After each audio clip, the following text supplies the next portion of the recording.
talk about that today. In the month of July, we were traveling in Scotland and England. We'll share about that. And then the first 2 weeks of August, I was in central Minnesota, and I will talk about some of that. But as a sabbatical time, this exceeded my expectations in terms of accomplishing things that I wanted to do and feeling like I had some rest away. And I was still on the phone tree here from Creekside, so I got messages about you all, which was wonderful that I could know that you were in God's care and know that Tim and our deacons were following up with the pastoral care for you. I want to say thank you to those of you who sent cards or text messages or things that I didn't have to respond to that made me feel like I was still in your thoughts and prayers. And I want to say a special thank you to Marita Barsota, our administrative assistant.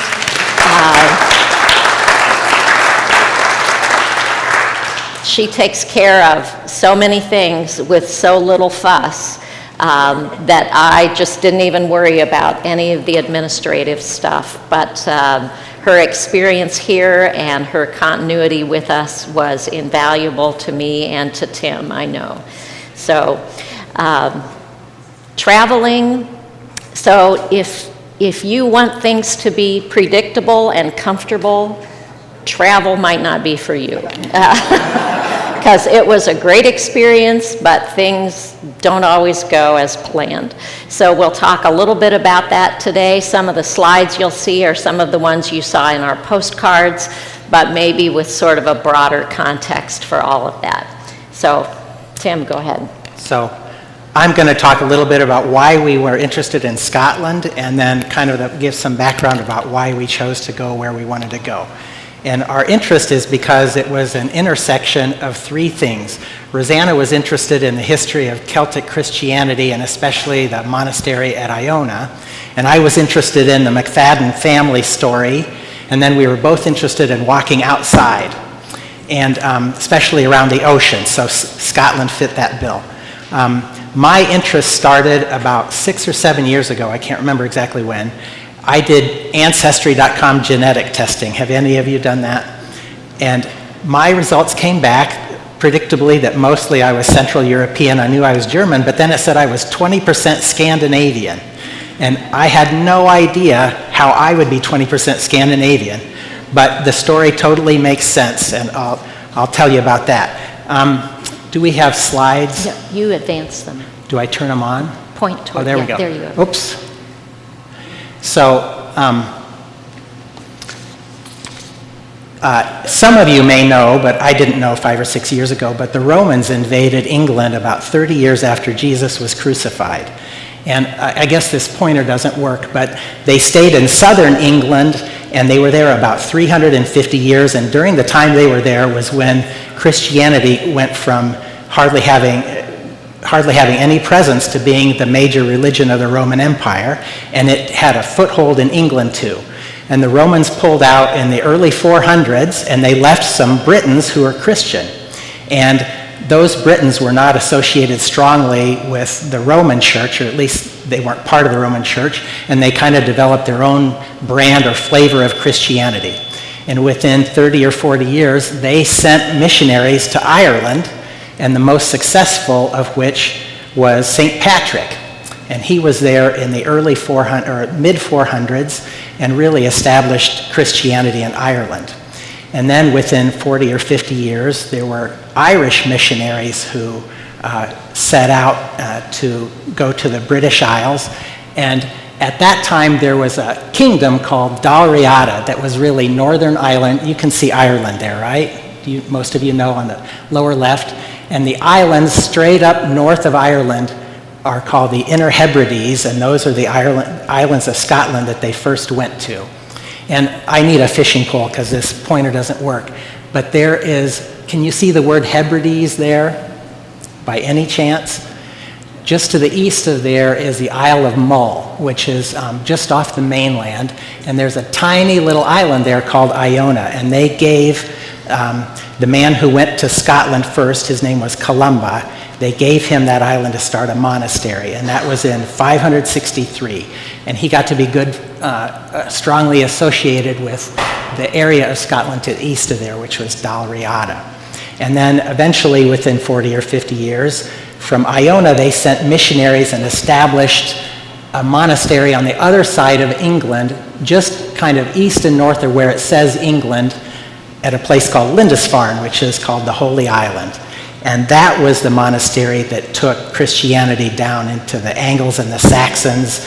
And then there was a king called Alfred the Great who saved England from the Vikings. And the Vikings were the really big challenge in the first 200 years because they started invading England. The Vikings came from Norway, and at first they just killed people and took stuff, but then they ended up settling farms, and they settled really the northwest side and the northeast side, and all of those places have towns and place names that are Norse.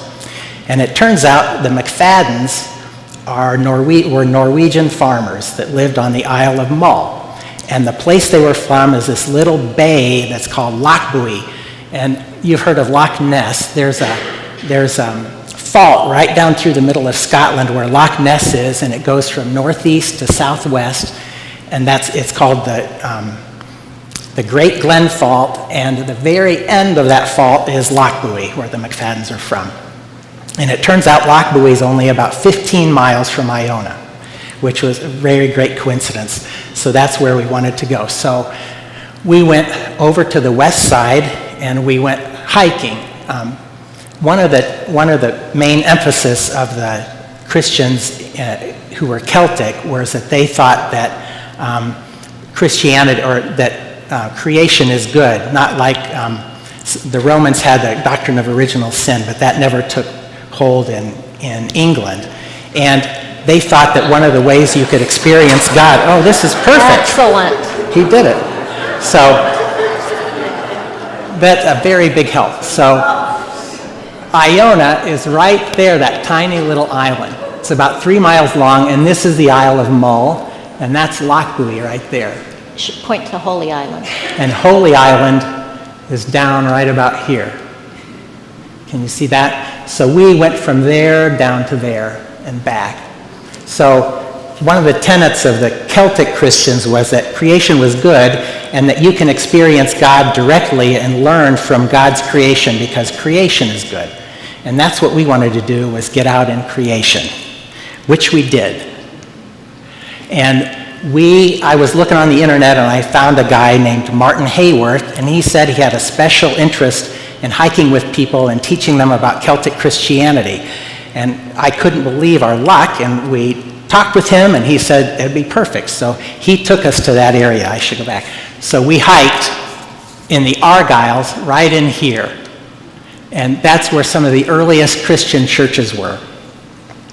And this is a chapel that's been there about 1,000 years.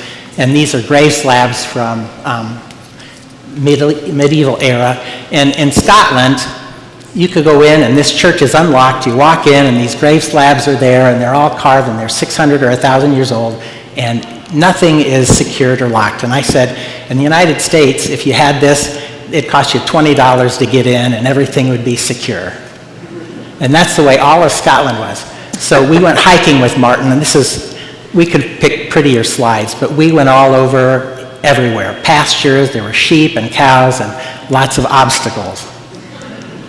And that's Martin there, and he was just terrific. He had like devotionals that we could do, and he taught us about some of the contemporary writers for Celtic Christianity, and he couldn't have been nicer. And this is the top of a hill in this valley where we stayed the first night. And this is a stone called the Coronation Stone.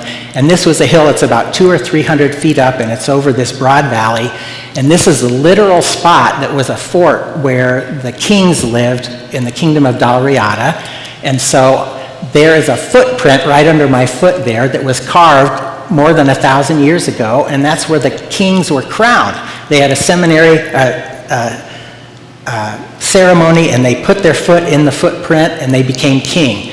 And St. Columba was there at that very spot. And there's no security. It's just a hill, and you walk up there, and there it is. But that's literally, those kingdoms were the first people to call themselves the Scots. So it's literally the birthplace of the Scots. And then in that valley, there's even older things. There are about 26 sites that are Neolithic, and those are some standing stones that was set up that you could mark the seasons, kind of like Stonehenge. And those are about 3,000 years old. And that's a burial cairn that's been there 3,000 years. And then we hiked with Martin for 4 days. The second day, we hiked up to look at that. Hill Point. Huh? Look at that slide instead. Thanks. The second day, we hiked up to Hill Point that's about 500 or 600 feet up above the ocean, where there was another hill fort that was very old. And we could see all the islands of the Hebrides where we were going to be to the north and south. It was beautiful. And so you might have heard we got COVID. On the second morning, I woke up and I had a scratchy throat. I thought I should just test myself to be responsible. And I wasn't expecting anything, but lo and behold, I was positive. And I went down, Martin came to pick us up, and I told him we're going to have to cancel because we have COVID-19, or I did. And he said, well, I had it 6 weeks ago, so we can still hike. If we hike outside, I'm fine. So we kept hiking with him. We had to change our itinerary. But he went looking because we couldn't stay at the bed and breakfast we were at. And he looked around online, and he said, well, I can only find one thing, but I think it'll work great. And he got us a bothy, which is a little cottage where farmhands used to live. And this farm on the Isle of Seal rented out this cottage. And so we got it the very day, and we went in and we stayed there for 6 nights. It worked out great. And this is up the hill from the place where we stayed. The cottage is right there. And we didn't have much sunshine for the first week, but this was one morning where we did. And when the sun shines, it's green and blue and absolutely beautiful. And then Scotland has a law that's called the right to roam. And there are huge estates in Scotland. And the law says that if you own land, you cannot keep the public off. So the public can literally walk where they want. And so the last day we hiked, Martin said we're going to walk from the house, and we walked down a road, and at the bottom of a hill there was a gate, and he opened the gate. He said, I think there's a path here, and off we went. And there wasn't a path, but we just kept walking. We're walking through a bog there, and then we walked up to those hills so that we could look out over the ocean. And we both had COVID that day, so we started up the hills, and he wanted us to walk up a really steep part. And I said, I'm not sure if I'm old or if I have COVID-19, but I'm too dizzy to do that. So we walked around the end of it, but the views were terrific. There's Rosanna. That's about how steep the hill was. She's climbing up a hillside. And this is a really great picture of what Scotland is like. It's very rural, and there are sheep, and the animals roam around, and it was wonderful. And there's a lot of fern in Scotland that we didn't know. Sometimes we had to hike through the middle of the fern. And there's a view. This is right out the back of our cottage, and you can see the islands that we're going to. The island you can see there is the Isle of Mull, which we had wanted to get to soon after that. One little story is we had hiked that day, and we got back to the farm, and we were talking to the owner of the farm, and he said, where did you go? Down the end of the road and out? We said, yeah. He said, well, that's Ardenkapel. That's where Princess Diana's mother lived for 20 years. And so that little house there, that's Ardenkapel. Lady Frances lived there. So just amazing that we were walking right through her old property. And you want to... I don't need the pointer. Oh, you don't need the pointer, do you? Yep. So the western part of Scotland is temperate rainforest. So it has a climate like Seattle or the Olympic Peninsula. And then the highlands, those mountains, catch some of that rain, and the eastern side of Scotland is not as dry as eastern Washington state, but more dry and flatter. So we left to go to Edinburgh over on the east side of Scotland. We left in the rain. We had a lot of days hiking that were either working up to rain or coming down from rain. We didn't have pouring rain any of the time we were there, but you can see how wet the path is, and you just hike in the rain because that's what you do. May I have the pointer? Yeah. But by the time we got to Edinburgh, it was sunny. There were people. We were okay to talk to other people. And Edinburgh was lovely. So Edinburgh is kind of the cultural center of Scotland. Edinburgh Castle is there. And Edinburgh Castle was not only a military fort, but some of the Scottish royalty kings lived there. It's a place that you can visit. We went, did a self-guided tour there. We're able to see like the Great Hall where they have military display there. Our favorite place at Edinburgh Castle was this chapel. This is the oldest building in Edinburgh. It's about 1,000 years old. It's called St. Margaret's Chapel. It was built in the 1100s as a chapel, but you know, the English have taken over this castle. It was used to store gunpowder for a while, but it's been converted back into a chapel, and in the early 20th century, stained glass windows were put in. This is a window of St. Columba making his pilgrimage from Northern Ireland to Scotland in order to bring Christianity to Scotland. And here's a detail of the bottom part of that window. St. Columba was also a scribe. So on the monastery at Iona, he established a scriptorium where they wrote and illuminated manuscripts, and that was part of my interest in going to the island of Iona. And we had planned to do that when we were hiking with Martin during our first week, but when we had COVID, we could not use any form of public transportation, including a ferry to get over to the islands. So we weren't able to do that part of the trip our first week. After we left Edinburgh, we went down the east coast of Scotland. This is Belhaven Beach. We were there on a Sunday afternoon and happened to be there right after the European stone stacking championships were there that weekend before. So we found this stone arch out on the beach and we're like, what is going on? And then we found other little stone arches all over, but it was a beautiful day. And our destination that day was Berwick upon Tweed, which is the northernmost city in England. So it is England. It is about 3 kilometers from the Scottish border. It is on the mouth of the Tweed River, and it has gone back and forth between England and Scotland it went back and forth for about 200 years. So during Queen Elizabeth's reign, they built a wall all around the city to keep the Scots out. So you can see the word Barwick up in the corner there. Berwick and Barwick have the same root. It means barley or barley field. So these walls that were built in the late 1500s were incredibly well built. And you can walk around the tops of them today. You can see they're about 25 feet high. The little archway in the corner was to put cannons to fire across the face of the wall if people got close enough that they were actually climbing up the wall. So we spent a day hiking around Berwick upon Tweed.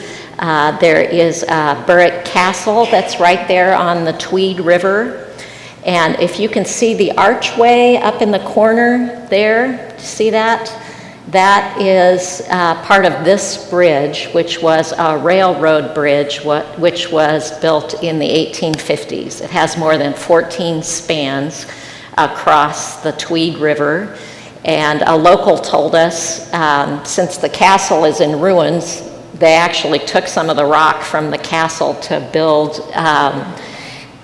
this bridge. Queen Victoria was there for like a hot second to dedicate the bridge in the mid-19th century. And so it continues to be a big trading port. It is also close to Lindisfarne, Holy Island.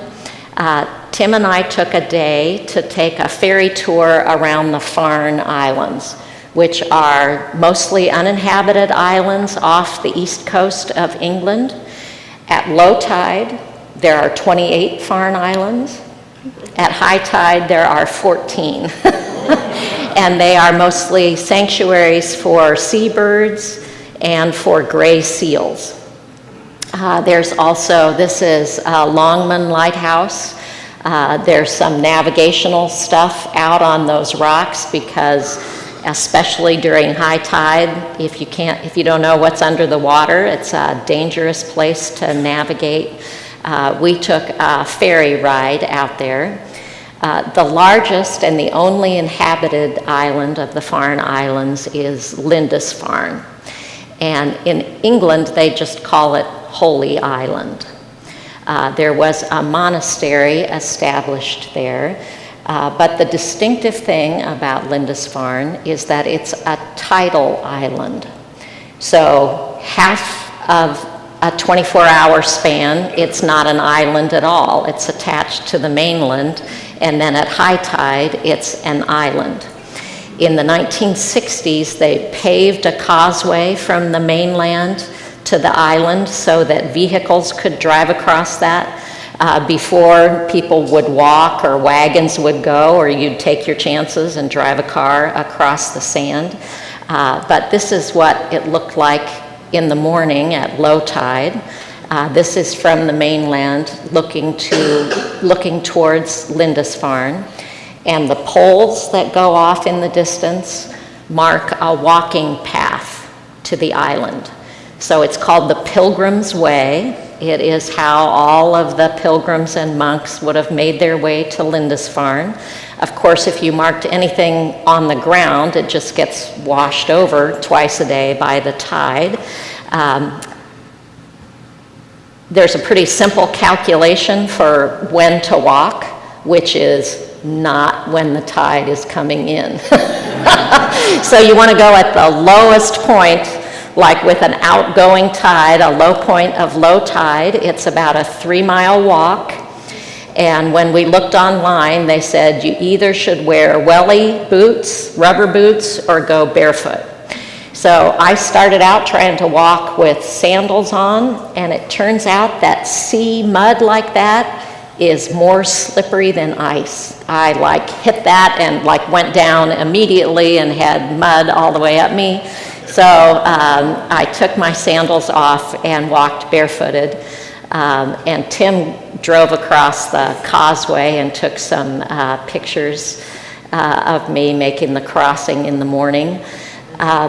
Being on a tidal schedule, so you always have 2 tides a day, but they don't hit at the same time. The schedule gets off about 20 minutes each day. So visitors come onto the island at low tide, tour buses, all kinds of folks, and then they often leave on the same low tide a couple hours later, and then all the shops in town shut down. So we came on in the morning, at 9 a.m., decided to go hike around the island, came back at 2 p.m. at high tide, and all the stores and museums and things were closed because nobody could get on the island. So we spent one night on the island.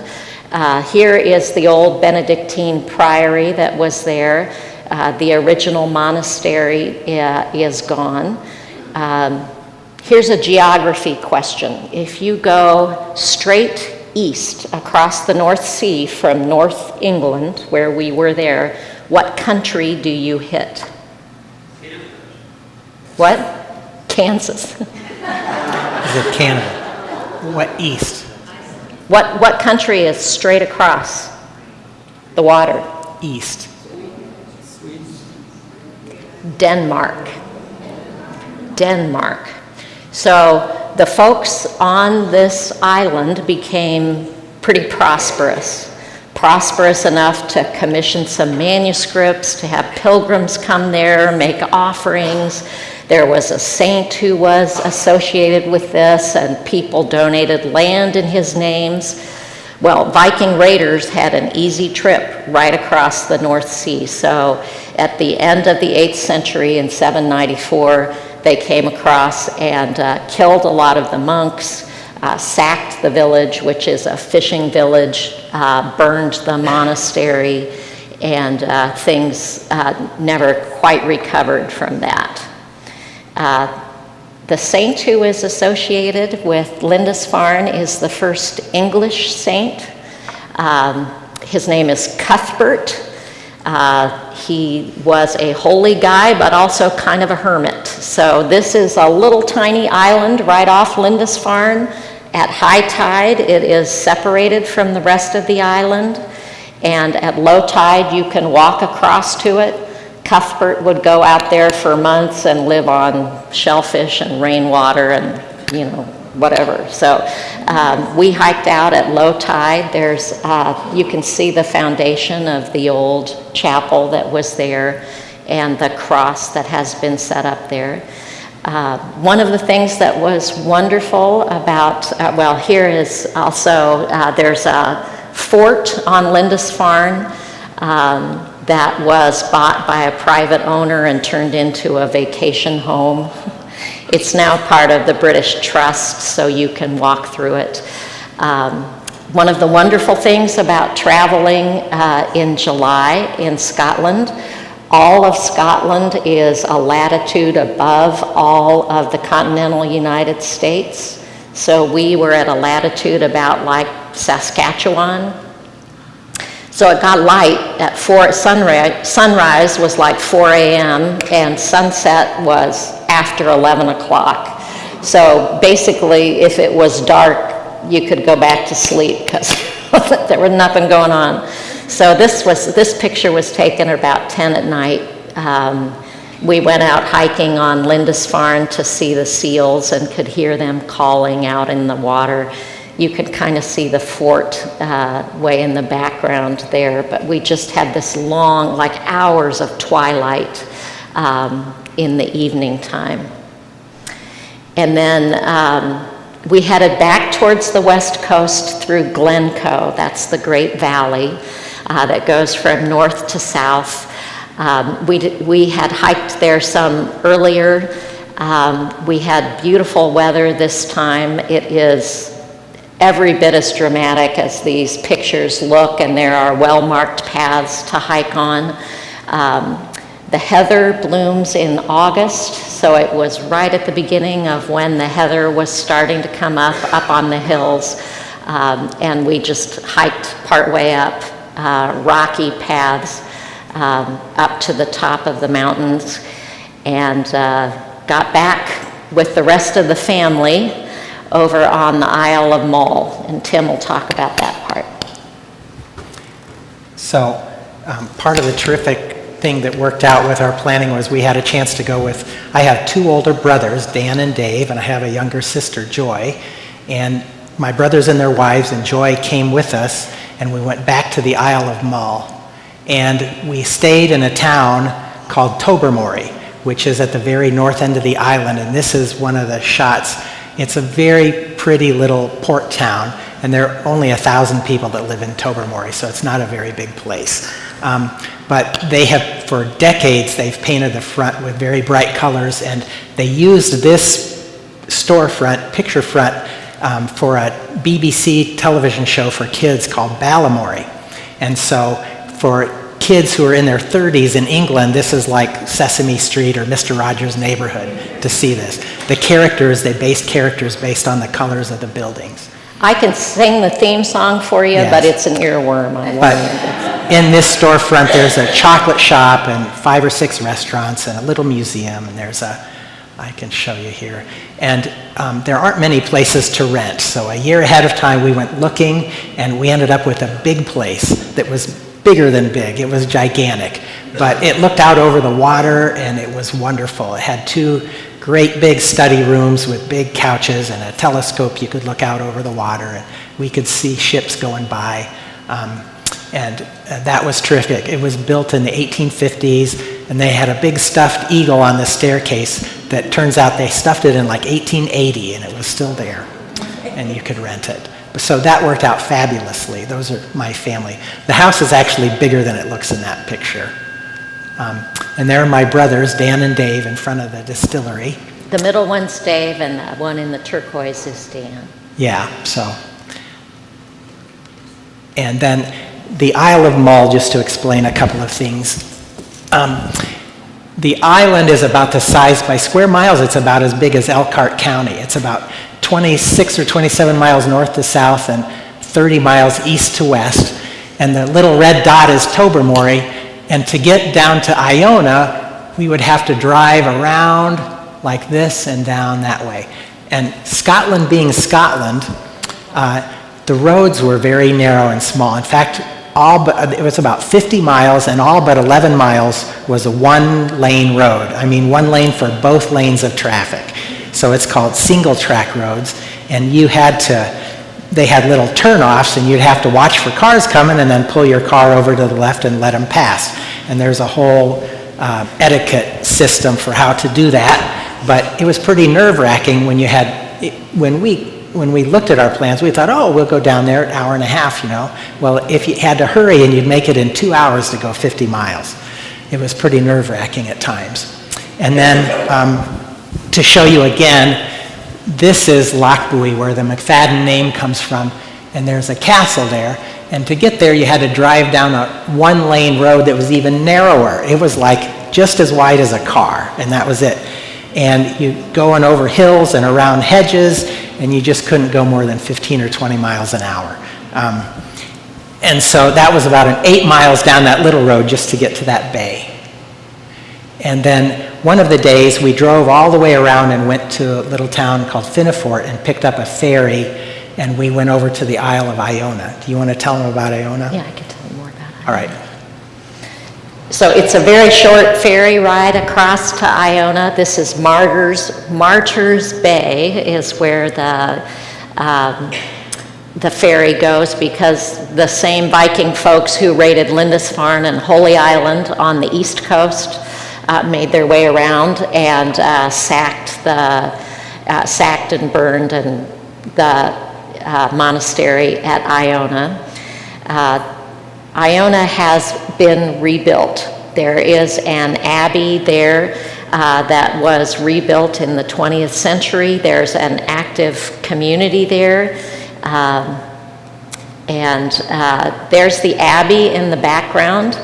I am sitting on a little hill in front of the abbey. Next to me is a stone socket where you could put a standing cross down inside that to stand across on top of that hill.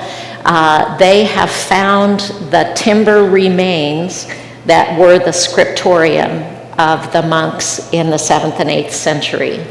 And we know that this is where the Book of Kells was created. So, this was ground zero for me for my sabbatical, and I was so delighted to be able to be here. We were on Iona on a beautiful day. The island is about 3 miles long. They quarried marble on this island. There's a kind of marble that's found only on Iona that's used inside the building. This is a little shrine to St. Columba. St. Columba is buried on Iona, and one of the standing crosses through there. The community is from people who visit Iona or live there for periods of time. I don't know what happened to my pictures here.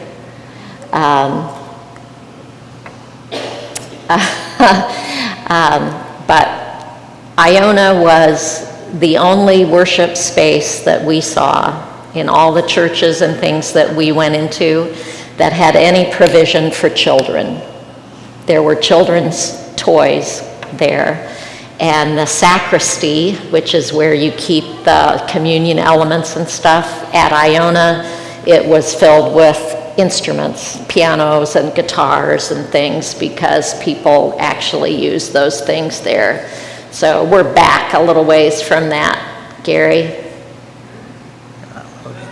There we go. Looks like we're missing pictures. What? Looks like they're not loading or something.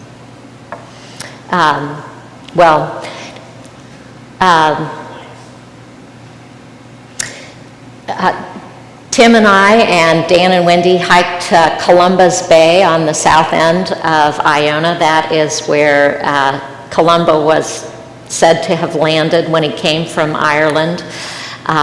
It was a rocky place, and Tim could have spent all afternoon there, because there was just lying there for anybody to pick up were beautiful rocks that had kind of been softened and polished by the sea. It was everything that we had hoped to find on Iona.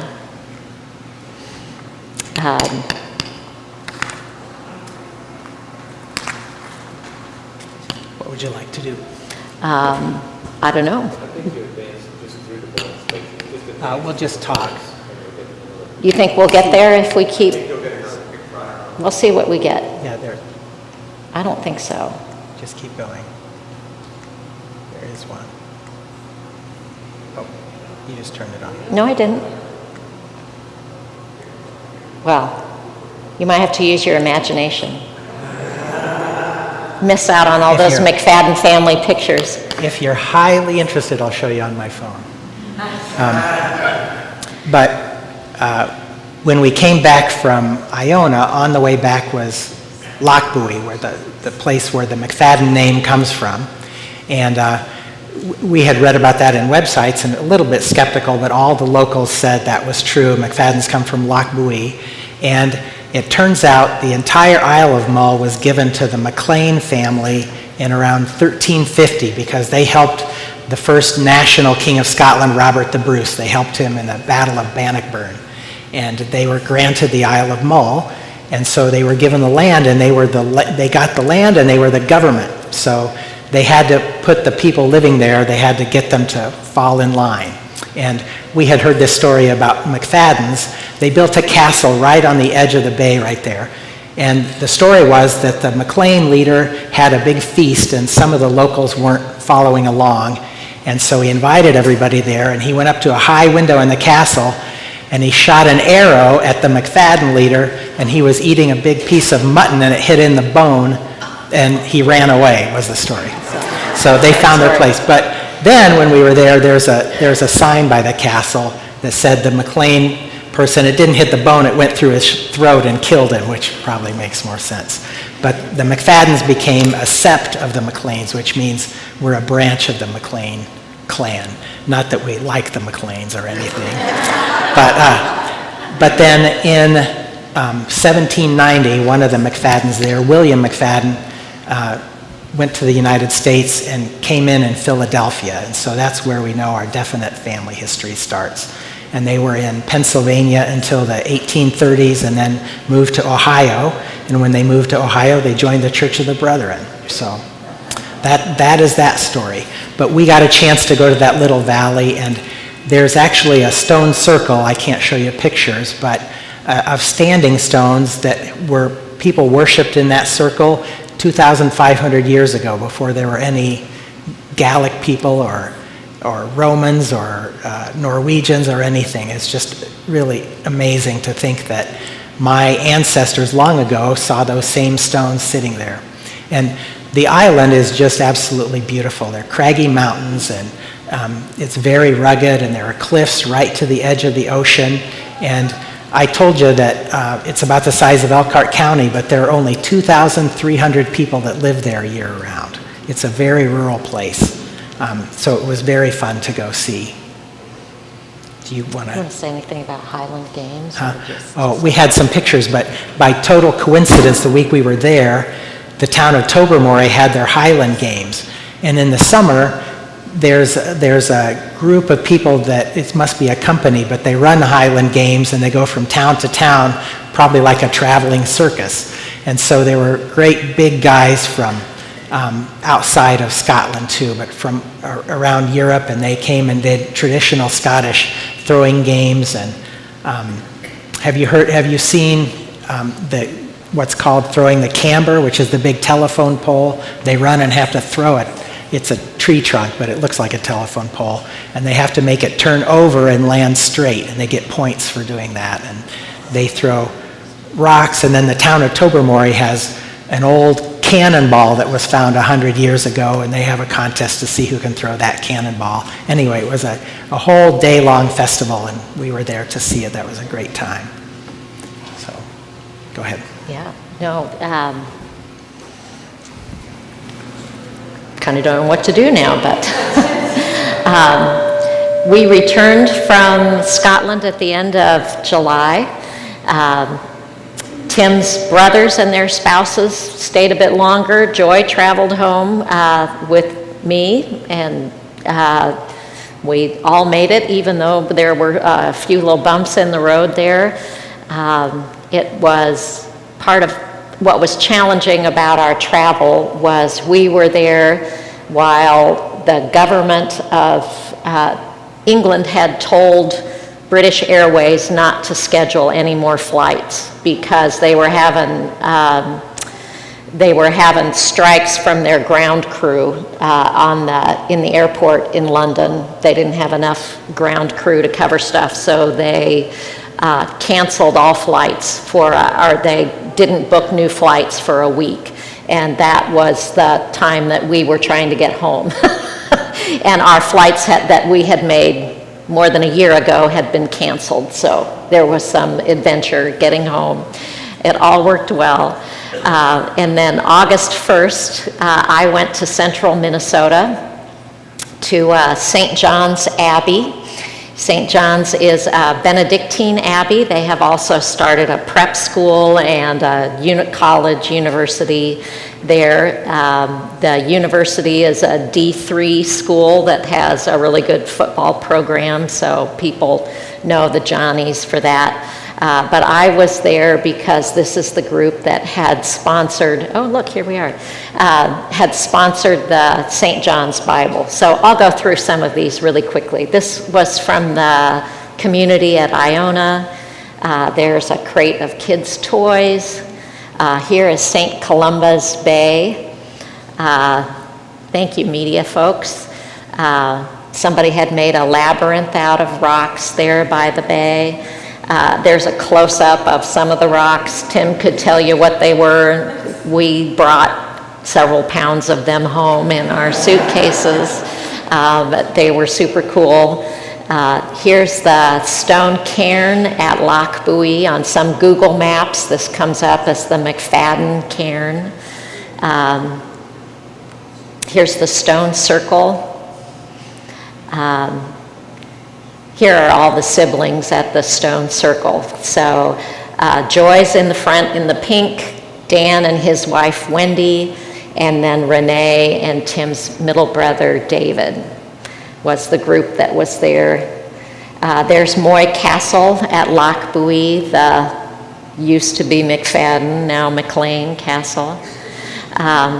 This is a little chapel there that Martin, our hiking guide, had told us about.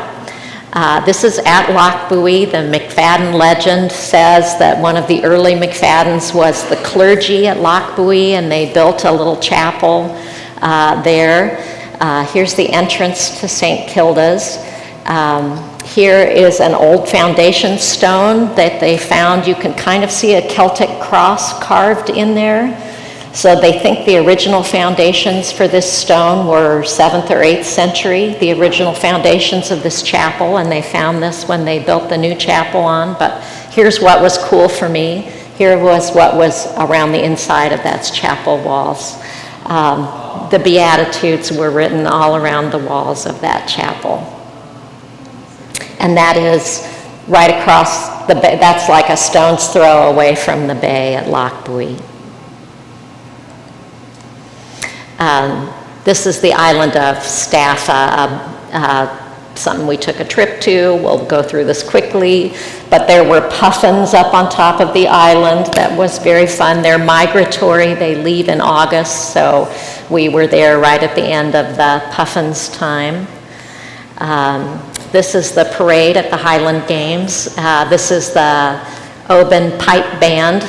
The guy on the end is a director, obviously, or a really old high school student. They had dancing competitions at the games. They also had like track and field, like races and long jump and stuff. This would originally have been a way for chieftains to choose who their messengers and who their bodyguards would be. So the fastest runners would be your messengers. The guys who could throw big things were your bodyguards. So that's the camber toss that Tim was talking about. That's like a 25-foot pole that you have to throw. And this is the siblings again. We hiked up to a waterfall close to Tobermory.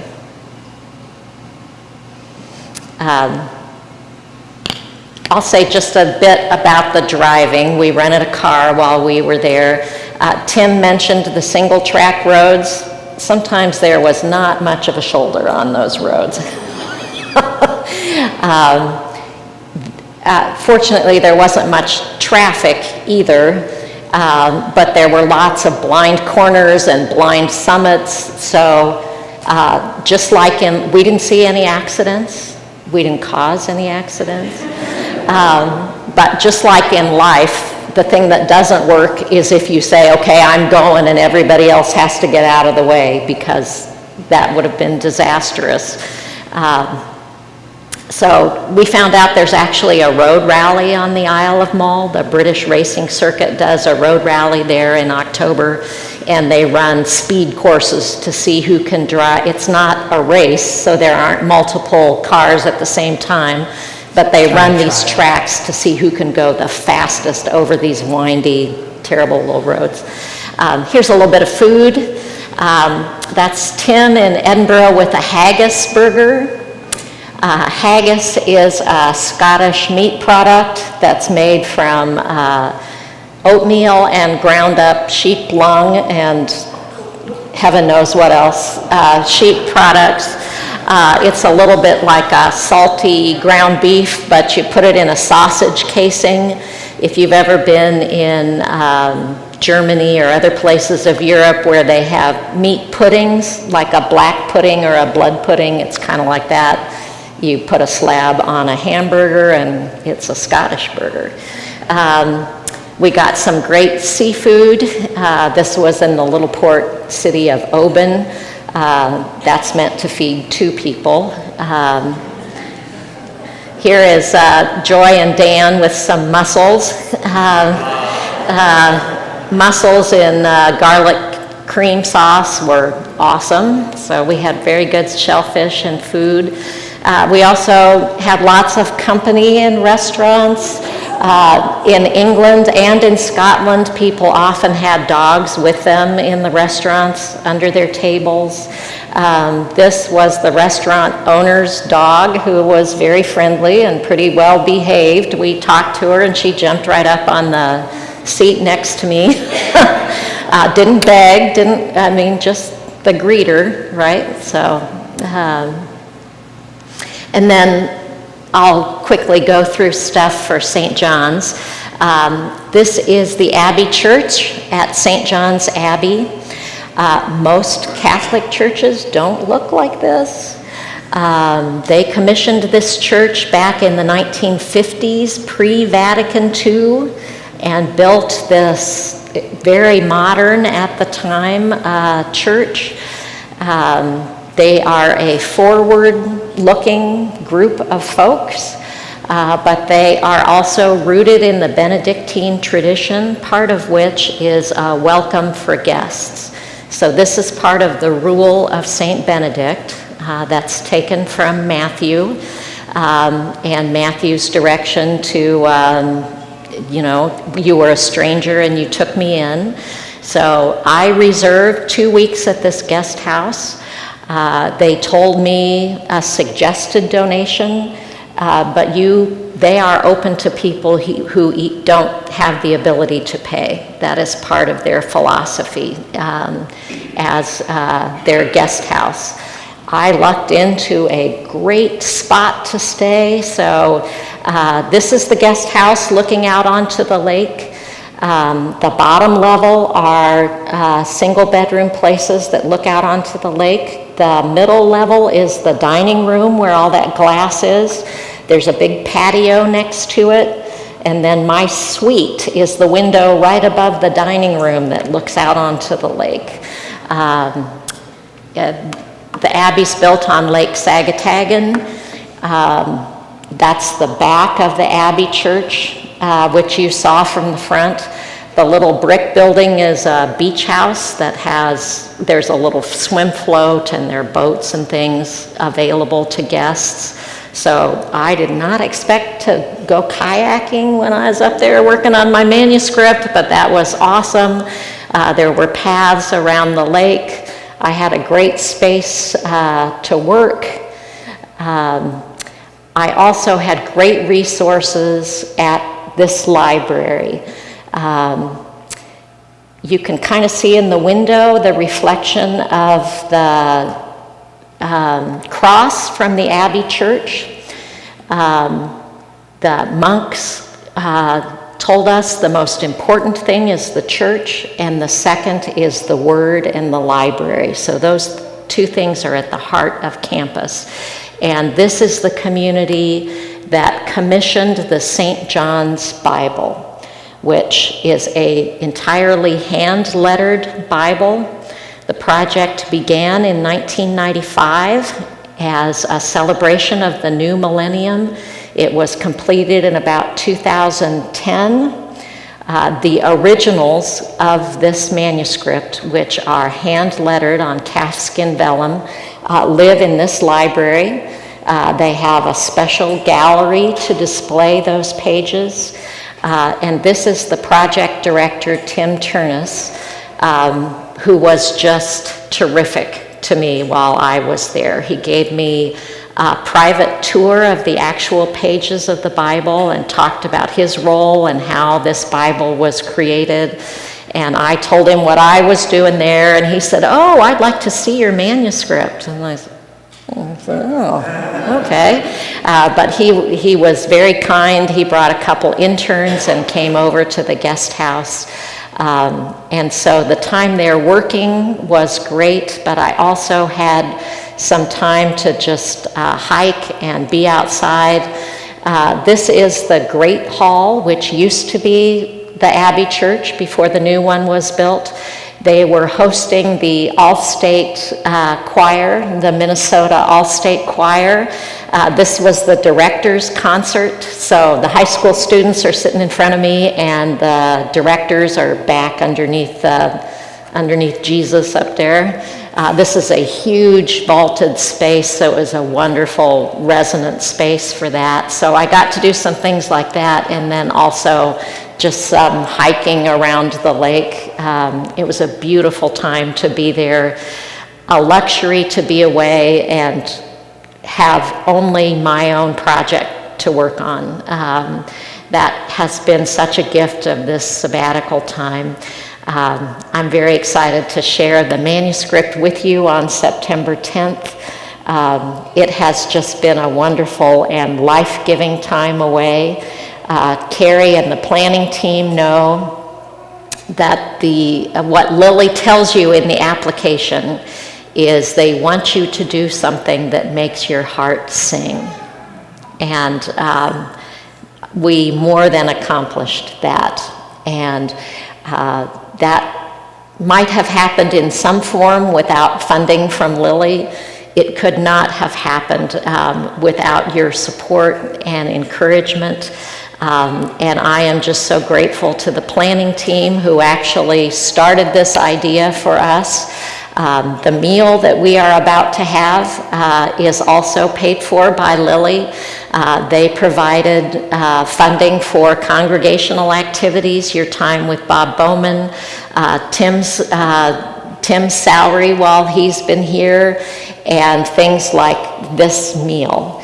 So I don't know if they're ready. I'm happy to answer questions or talk to you after this, but I suggest that I ask a blessing for the meal and that we adjourn into the gathering area there. I don't know if there's any word from the cooks. Is there anything I need to tell people? I'm sure they'll tell you I bet they'll tell us what we need to know. I'll ask a blessing, and then if you'll wait just a second to see if there's any words of instruction from the kitchen. Please join me in prayer. Let's pray. God, for all of the blessings that you have laid before us, for the blessings of time away and the blessing of reunion and being back with people whom we love, for those who helped us along the way in this transition, for the planning team, for Tim and Marita and others who have served this congregation. We are so grateful to them. Bless now this food that has been provided for us, for the hands that prepared it, for the generosity which made it available to us today. Help us to use all of your gifts wisely and for the glory of your Son, Jesus Christ, in whose name we pray. Amen. Okay, everyone, we are...